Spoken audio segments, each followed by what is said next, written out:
চলো আগের দিন রাতে কি কি ফল এনেছি তোমাদেরকে একবার দেখিয়ে দিই। দেখো প্রথমেই কিন্তু এনেছি এক বক্স কিউই কিন্তু আমি খেতে খুব ভালোবাসি, সেই জন্য এক বক্সই নিয়ে এসেছি। আর এদিকে এনেছি চারটে কলা, কমলা লেবু, আর এনেছি এত বড় একটা পেয়ারা। ঠিক আছে, আর কমলা লেবু কোয়ান্টিটিটা আজকে একটু বেশি নিয়ে এসেছি, কারণ এটা আমি খুব একটা পছন্দ না করলেও এখনের যে কমলা লেবু খুব খেতে মিষ্টি হয় কিন্তু। আর এনেছি এই অদ্ভুত একটা ফল। এই ফলটা তোমরা কারা কারা চেনো আর কারা কারা খেয়েছো অবশ্যই কমেন্টে বলো। আমি কিন্তু এর আগে কোনোদিনও খাইনি, আর বাজারে যত রকমের নতুন ফল দেখতে পাই আমি কিন্তু নিয়ে আসি। আমার খুব নতুন নতুন ফল খেয়ে টেস্ট করতে খুব ভালো লাগে, এই জন্য নিয়ে এসেছি। অবশ্যই খেয়ে তোমাদেরকে বলবো কেমন লেগেছে। আর এই ফলটার নাম কি তোমরা যদি জেনে থাকো অবশ্যই আমাকে কমেন্টে বলো।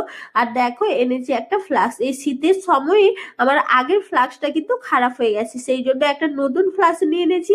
আর খুলেই দেখো আগেই বাবার র্যাপটা একটু ফাটিয়ে নিচ্ছিলাম, কারা কারা এমন করো অবশ্যই বলো। আর দেখো এইটা নতুন একটা ফ্লাস্ক এনেছি। এই কোম্পানির ফ্লাস্ক কেমন হয় আমি জানি না, কিন্তু এবার প্রথম ট্রাই করবো। এমনিতে তো মিল্টনেরটাই আনি, তো এটাই ছিল আমার কেনাকাটা।